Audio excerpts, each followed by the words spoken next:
از حق ذات خدا نازل شوم ز آسمان. همه گناهکاران از هر نقطه جهان گردن ترسان و پریشان. گویند کوها محو کنید ما را، شرمنده ایم از روی عیسی.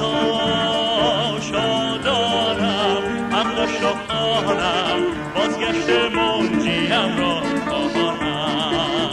شادانم حمد شکرانم بازگشت منجیم را